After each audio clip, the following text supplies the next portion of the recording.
So tonight's discussion, just talking about benefits of hypertrophy training for strength training and strength training for hypertrophy, or the argument discussion is how it's good for powerlifters to do bodybuilding movements and bodybuilding to do powerlifting. Go. Well, when I first started working out with you, the first thing that you told me was a big muscle is a strong muscle. Okay, I'll talk louder. There you go. A big muscle is a strong muscle. So, like hypertrophy training, you get big and then you strength train, and that muscle learns a lot quicker. So it's very strong. Boom. It's simple. You can't. Of course, those freaks of nature that are super small and they can lift a lot of weight. But when you look at the best powerlifters in the world, they're jacked. If you look at the best and the strongmen in the world, they're jacked. If you even look at the bodybuilders who are in make the top 10 or even make it to the Olympia, they're all jacked. If you watch their training videos, they're repping out big weight. Yeah, look at Ronnie Coleman. Because it gets them a lot bigger than it would just repping out 225. You need to tax your muscles in a way that rips it and grows it, rips it and grows it. Like look at Brian. he's really good at his bench presses because he's always done the bro session benching. Same thing with Heath. The reason why your bench press is so big is because you've done the bro session the benching, but now we're going to utilize that muscle and make it as strong as it can potentially. And strength training works really well for bodybuilding because the stronger you get, the more weight you can lift. The more you can lift, the harder you tax your muscles, like you just said, and the bigger they can grow. So, indeed. In powerlifting, the prepping for meet or programming, the first phase of almost every program is a hypertrophy block. Taking the muscle groups you have and making them bigger, then making them stronger, then tapering your strength. That's almost every program I've ever run into, almost every powerlifter I follow, that's how they train. Bodybuilding, there's a certain development in muscle groups, especially like your back, that you can't get from just accessory movements. You got to deadlift. Bodybuilders preach that. People that coach bodybuilders preach that.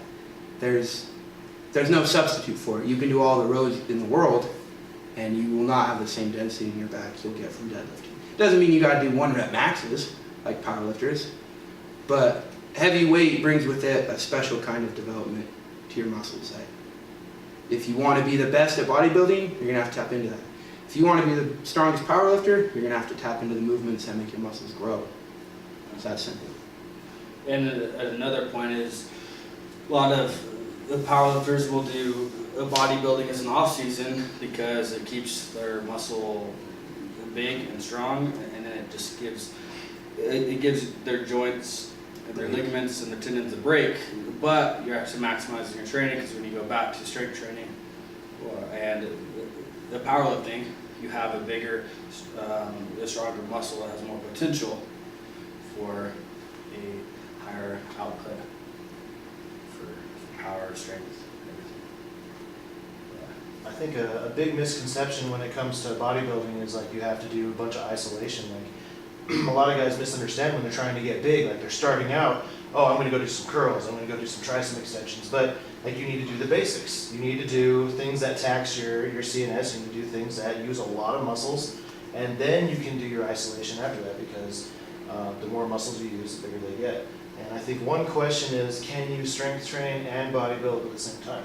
Or do you need to do the cycles? I think there is a point of cycles, but even with the training with Josh, Brian, it's like we're doing hypertrophy all the time, as well as heavy barbell lifts. So, and it works. He has at the top the benchers in the world as his athletes, and it's like it must be doing something right it's a good combination. I think there is a happy medium for that, and then I think there is too much for either sport, but you definitely don't need the, I'm a bodybuilder and you're a powerlifter. We have nothing in common, so we're not going to talk to each other. So we need that. It's the same thing with the strongman athletes. You look at the top strongmen in the world, they're over 400 pounds, 450 pounds, jacked. Of course, they need that extra fluff for better leverages, but if you strip them down, they would still be 380 to Terry Hollins. 400 pounds of That's right. muscle. He's half Lord. He's got those. Yeah, we're half. Terry Hollins shed a bunch of weight, and he's jacked, and he's still strong. He's still competing.